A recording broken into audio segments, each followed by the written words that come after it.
The morning sun cast long shadows across the flight deck of the aircraft carrier Akagi. As Admiral Chuichi Nagumo gazed through his binoculars at the endless Pacific horizon, it was June 4, 1942, and the Japanese combined fleet had never felt more invincible.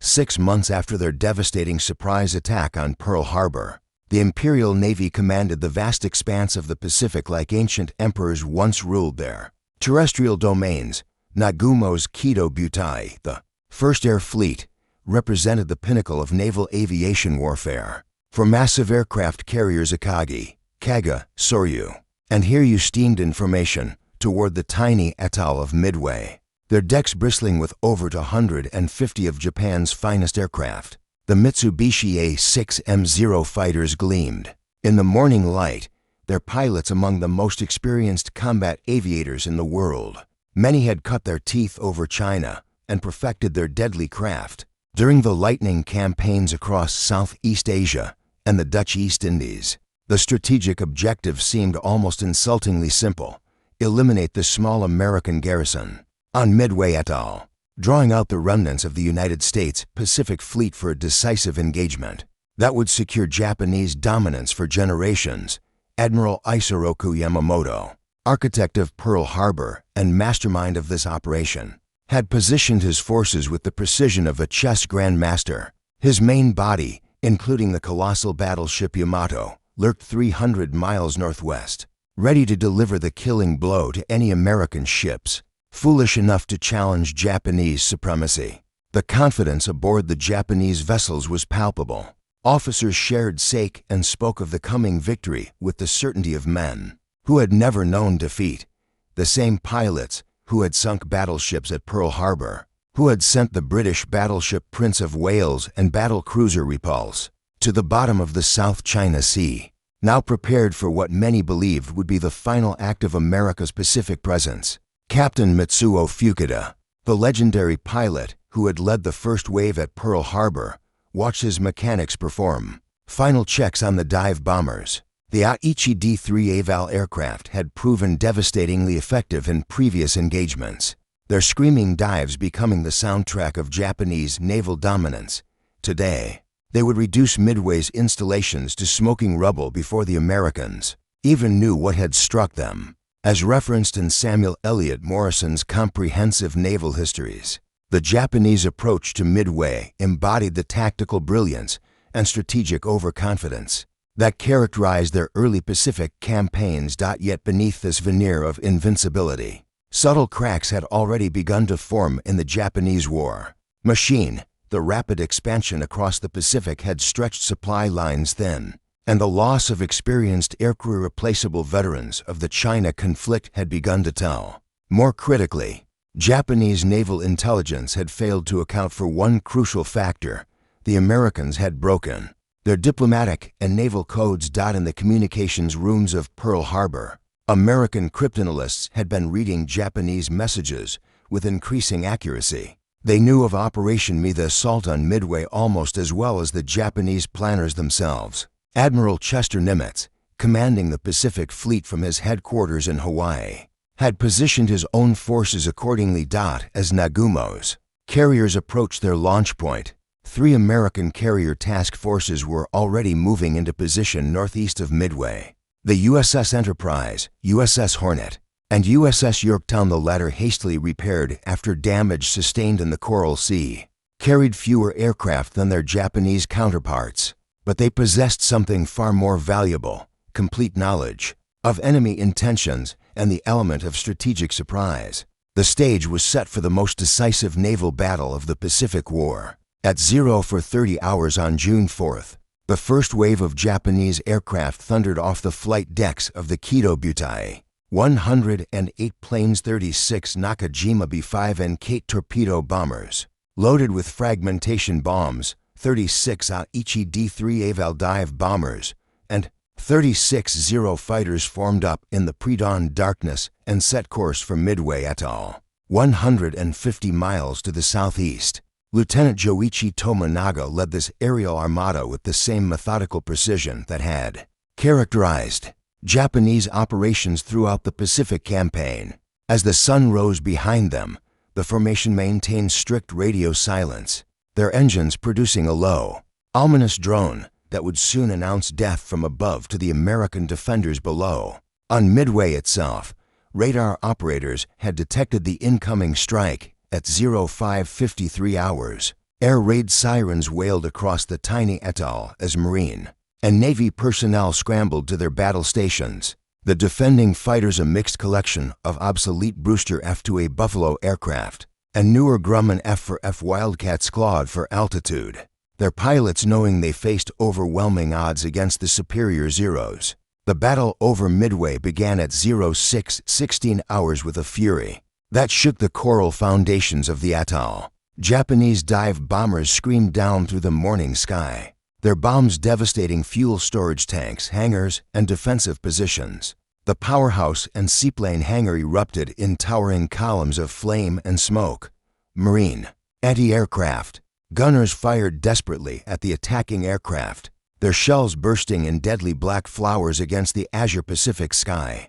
But the American defenders extracted a price. Several Japanese aircraft fell to the combined fire of Marine fighters and ground-based anti-aircraft guns. More importantly for the day's ultimate outcome, Lieutenant Tomonaga's Kate bomber sustained damage that would prove critically significant. As he led his surviving aircraft back toward the carriers, Tomonaga radioed a message that would alter the course of history. There is need for a second attack wave.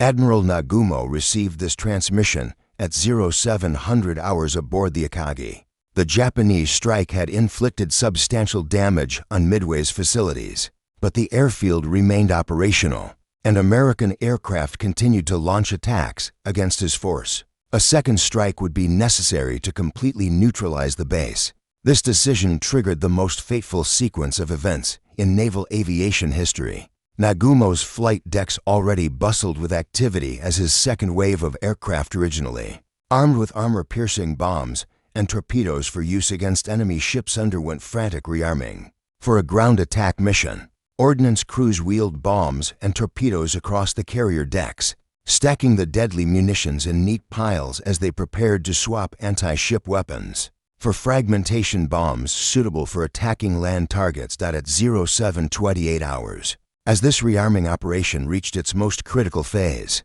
a scout plane from the cruiser Tone transmitted a message that would shatter Japanese confidence like glass.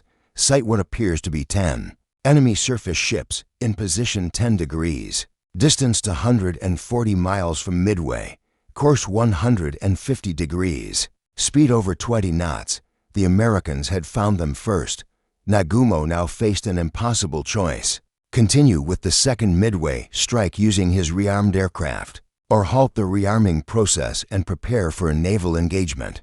With weapons scattered across his flight decks and his most experienced pilots already committed to the first wave, the moment of decision had arrived, and with it, the beginning of the end of Japanese naval supremacy. The cryptic scout report from the Tone's float plane sent shockwaves through the Akagi's bridge.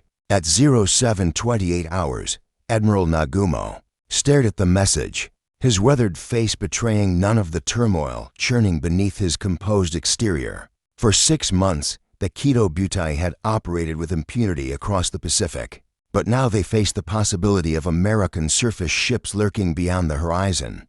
Are there carriers among them?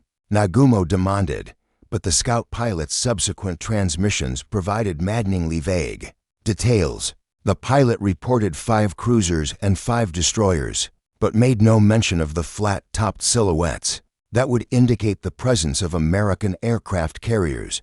Without carriers, the American surface force posed little threat to his powerful fleet. The admiral made his decision: continue rearming for the second Midway strike.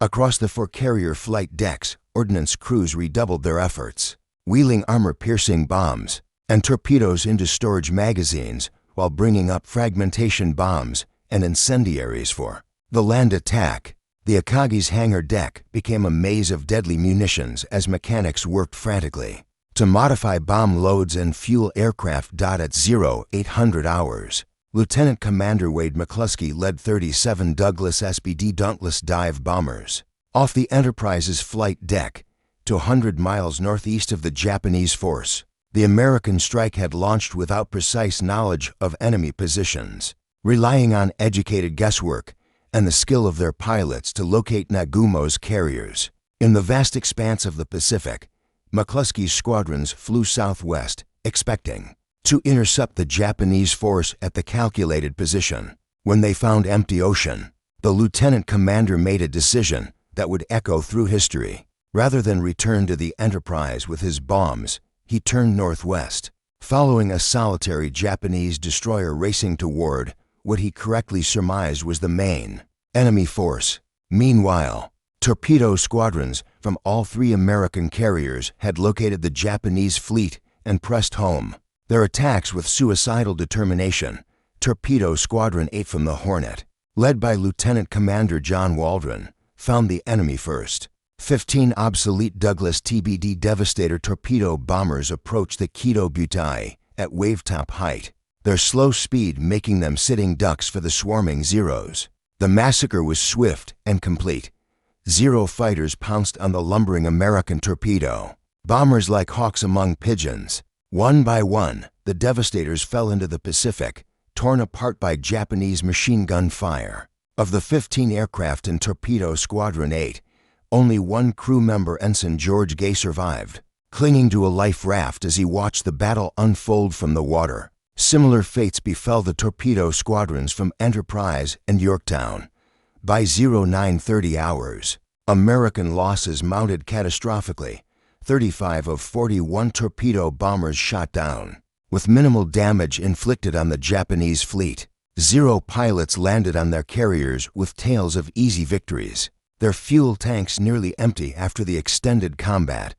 But the torpedo attacks, despite their tactical failure, achieved something far more valuable than hits on enemy ships. They drew every Japanese fighter down to sea level, leaving the carrier combat air patrols out of position and low on fuel. Just as McCluskey's dive bombers finally spotted their targets, at 0955 hours, Lieutenant Commander McCluskey gazed down from 15,000 feet at the most beautiful sight any American naval aviator had ever witnessed. For Japanese aircraft carriers steaming in formation, their flight decks crowded with aircraft, fuel lines, and ordnance, completely defenseless against attack from above.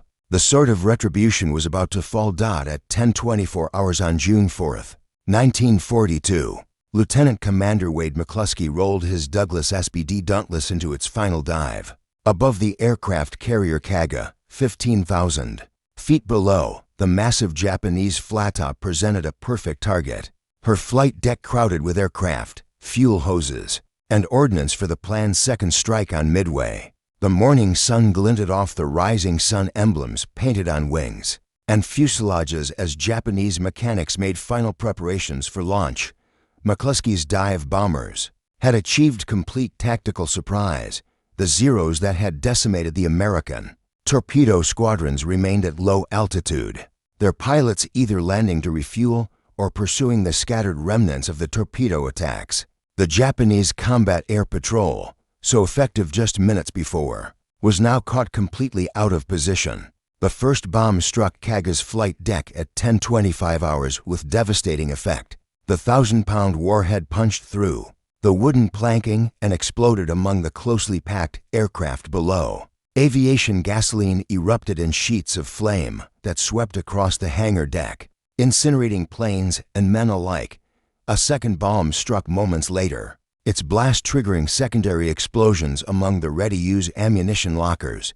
Simultaneously, Lieutenant Commander Maxwell Leslie led his bombing squadron from Yorktown against the carrier Soryu. The attack developed with clockwork precision as 17 SBD Dauntless bombers screamed down through the morning sky. The first bomb struck directly amidships, penetrating to the hangar deck where it detonated among fueled and armed aircraft. The explosion was so violent that it lifted sections of the flight deck into the air, sending twisted metal and burning debris cascading into the sea. Within minutes, both Kaga and Soryu had transformed from symbols of Japanese naval might into floating infernos. Aviation gasoline fed the flames that roared through their interior spaces, while secondary explosions from bombs and torpedo warheads shook their hulls with seismic force. The carefully orchestrated Japanese attack plan dissolved in fire, and smoke as two of Nagumo's four carriers burned out of control. As referenced in Mitsuo Fukuda's own account of the battle, published in naval warfare journals of the 1950s, the speed of the American attack's success caught even veteran Japanese naval officers completely off guard. The carrier, Akagi, Admiral Nagumo's flagship, initially escaped the first wave of American dive bombers. But at 10:26 hours, Lieutenant Dick Best led 3 SBD Dauntless aircraft against the pride of the Kido Butai. Best's bomb struck squarely on the flight deck elevator, the explosion penetrating to the hangar deck where it ignited fuel, vapors, and ordnance that had been positioned for the planned Midway strike. The blast aboard Akagi was particularly catastrophic. The ship's magazines contained both bombs intended for the second Midway attack and torpedoes originally loaded for anti-ship operations. When these munitions detonated, the explosions ripped through the carrier's vitals, destroying her engineering spaces and setting fires that would burn for hours. Within minutes, the flagship of the most successful naval aviation force in history was dead in the water, her flight deck a twisted ruin of steel and flame. Of Nagumo's four carriers, only Hiryu remained operational. Captain Tomio Kaku immediately began launching his available aircraft in a desperate counterattack against the American task force, but the mathematical reality was inescapable. In the space of 5 minutes, American dive bombers had destroyed 3/4 of Japan's premier carrier striking force. The Kido Butai, which had terrorized the Pacific for 6 months, was dying in flames beneath the tropical sun. The tide of war had turned irrevocably in those crucial moments above the burning Japanese carriers. Captain Tomio Kaku of the carrier Hiryu stood on his bridge as pillars of black smoke rose from his sister ships scattered across the horizon. The Akagi, Kaga, and Soryu, the heart of the Kido Butai, burned fiercely in the late morning sun, their death throes marked by continuous explosions as aviation fuel and ordnance cooked off in the intense heat.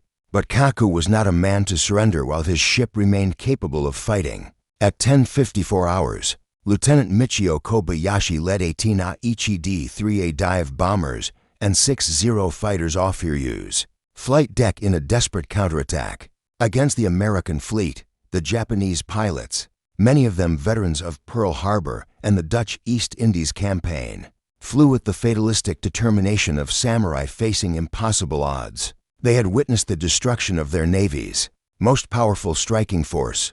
Now they would extract what vengeance they could from the Americans, who had achieved this stunning reversal. The Japanese strike located the USS Yorktown at 12:10 hours, her distinctive island superstructure silhouetted against the blue Pacific sky. The American carrier had recovered most of her dive bombers from the morning attack and was preparing to launch additional strikes against the remaining Japanese forces. Her combat air patrol of Grumman F-4F Wildcat fighters intercepted Kobayashi's formation, but several dive bombers penetrated the defensive screen. The first bomb struck Yorktown's flight deck at 12:12 hours, penetrating to the hangar level, where it started fires among the aircraft spotted below. A second bomb exploded in the ship's uptakes, disrupting her boiler rooms and reducing her speed to 6 knots. Within minutes, the carrier lay dead in the water, thick smoke pouring from her wounds as damage control parties fought to contain the spreading fires. But Captain Elliot Buckmaster's crew demonstrated the resilience that would characterize American naval operations throughout the Pacific War. Damage control teams sealed compartments, fought fires, and restored power with remarkable efficiency. By 1400 hours, Yorktown was making 20 knots and preparing to resume flight operations. Her flight deck cleared of debris and her elevators operational. The sight of the seemingly undamaged American carrier resuming operations convinced Japanese reconnaissance pilots that they had located a fresh enemy flattop. At 1431 hours, Lieutenant Tomatsu Joichi led 10 Nakajima B-5N torpedo bombers and 6 Zeros off Hiryu's deck in what would prove to be the Kido Butai's final strike. The formation approached Yorktown from the southwest, their torpedoes armed with the deadly Type 91 warheads that had proved so effective at Pearl Harbor. American fighters and anti-aircraft fire exacted a terrible toll on the attacking Japanese aircraft, but two torpedoes found their mark. The explosions opened massive holes in Yorktown's port side, flooding her engine rooms and causing a severe list that made flight operations impossible. This time, Captain Buckmaster had no choice but to order abandon ship, and by 1500 hours, the carrier's crew was evacuating to escorting destroyers. Yet even as Yorktown slipped beneath the waves, though she would later be taken under tow, and nearly saved American dive bombers from Enterprise were already airborne, seeking the last operational Japanese carrier. At 1700 hours, 24 SBD Dauntless aircraft found Hiryu steaming desperately northward, her flight deck empty of the aircraft that had just delivered their final, futile blows against the American fleet. The last act of the Midway drama was about to begin, and with it, the complete destruction of the most formidable naval aviation force the world had ever seen. Lieutenant Commander Earl Gallagher's dive bombers found the Hiryu at 1700 hours, her distinctive silhouette standing out starkly against the darkening Pacific as she fled northward from the scene of her fleet's destruction. The last operational carrier of the Kido Butai steamed alone, her escort ships having either been detached to assist the burning hulks of her sister carriers, or sent ahead to screen the withdrawal of Admiral Yamamoto's main body. Captain Tomio Kaku had launched every available aircraft in his desperate counter-strikes against the American fleet. Now his flight deck stood empty, his hangars stripped of the planes that might have defended his ship against the approaching American dive bombers. The irony was not lost on the veteran naval officer. Hiryu would meet the same fate as her sisters, defenseless against attack from above at the very moment when her own aircraft were achieving their final victories against Yorktown. The attack began at 1705 hours, with 24 Douglas SBD Dauntless bombers screaming down through the late afternoon sky. Unlike the morning strikes that had caught the Japanese carriers, with their decks crowded with aircraft and ordnance, Hiryu presented a cleaner target, but one no less vulnerable to the 1,000-pound bombs that the American dive bombers carried. The first bomb struck the carrier's flight deck forward of the bridge, its explosion sending a geyser of flame and debris high into the air. The blast penetrated to the hangar deck below, where it ignited fuel vapors and started fires that immediately began spreading through the ship's interior. A second bomb struck amidships, its detonation wrecking the carrier's island superstructure and destroying her primary communications equipment. But it was the third bomb that sealed Hiryu's fate. The warhead struck directly on the flight deck elevator, the explosion driving the massive steel platform deep into the hangar below and rupturing the ship's aviation fuel storage tanks. Within minutes, the carrier was engulfed in the same type of uncontrollable fires that had already claimed her three sister ships. Captain Kaku ordered his damage control parties to fight the blaze, but the fires had spread too rapidly through the ship's wooden flight deck and the fuel-soaked spaces below. By 1830 hours, the flames had reached the forward magazines, and a massive explosion shook the carrier from stem to stern, breaking her back and ensuring that she would never again launch aircraft against American forces. As darkness fell over the Pacific on June 4, 1942, Admiral Chuichi Nagumo surveyed the wreckage of his once mighty force from the bridge of the cruiser Nagara. For aircraft carriers, the cream of the Imperial Japanese Navy's striking power burned or had already slipped beneath the waves. With them went over 100 aircraft and many of Japan's most experienced naval aviators, irreplaceable veterans whose skills had been honed in combat over China and perfected during the victorious campaigns of 1941 and early 1942. The strategic implications were staggering. In a single day, the Japanese Navy had lost more carrier striking power than it could hope to replace in 2 years of maximum construction effort. More critically, the loss of experienced aircrew would prove impossible to remedy. The Japanese Naval Aviation Training Program, designed for peacetime development of elite pilots, could not rapidly produce the number of skilled aviators needed to man new carriers or replace combat losses. Admiral Yamamoto, receiving reports of the disaster from his flagship Yamato, made the only decision possible under the circumstances. Operation Me was terminated, and the combined fleet would withdraw to Japanese waters. The rising sun had set on Japanese naval supremacy in the Pacific. As dawn broke on June 5, 1942, the full magnitude of the Japanese disaster at Midway became clear to the stunned officers.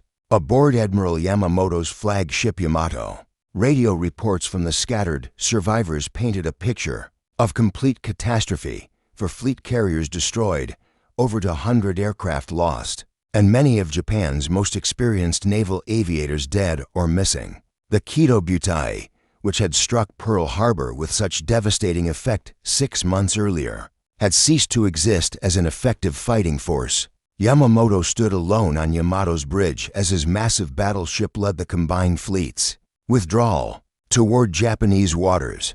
The architect of Pearl Harbor understood better than any of his subordinates the strategic implications of the Midway defeat. Japan's carrier construction program could not replace the lost flattops for at least 2 years, and the training infrastructure simply did not exist to rapidly develop the skilled aircrew needed to man new carriers. The naval aviation force that had taken a decade to develop lay at the bottom of the Pacific, along with Japan's hopes for a swift conclusion to the Pacific War. The tactical errors that led to this catastrophe would be debated for decades, but the fundamental strategic miscalculation was clear. Japanese intelligence had completely failed to detect the presence of American carrier forces at Midway. The assumption that Admiral Nimitz would commit only land-based aircraft to the atolls defense had proved fatally wrong. Instead, the Americans had positioned their entire available carrier strength in perfect position to ambush the Kido Butai at its most vulnerable moment.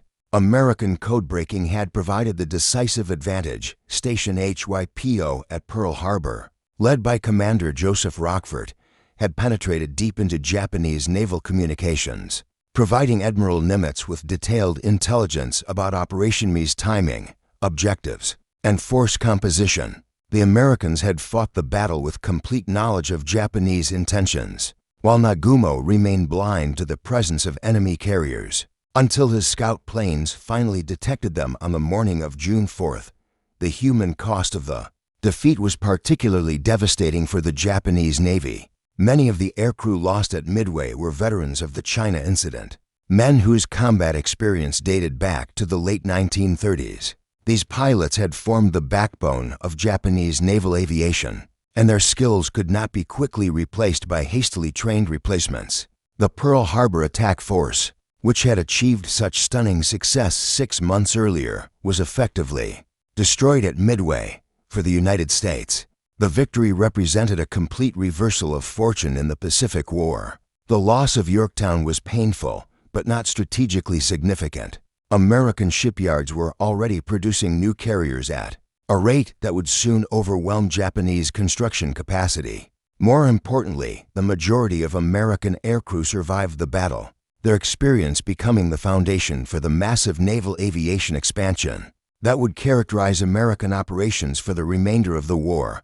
The Battle of Midway marked the beginning of the end for Japanese naval supremacy in the Pacific. Never again would the Imperial Navy possess the strength to launch major offensive operations against American-held territory. The initiative had passed irrevocably to the United States, which would use its growing industrial and naval superiority to mount increasingly powerful offensive campaigns across the Central Pacific. As the surviving Japanese ships limped home to their bases, carrying the wounded survivors of the Kido Butai, the Empire's military leaders began to grasp the true meaning of their defeat. The war they had hoped to conclude swiftly through decisive naval action would now become a prolonged struggle of attrition against an enemy whose industrial capacity far exceeded their own. The sun was setting on the Japanese Empire in the Pacific,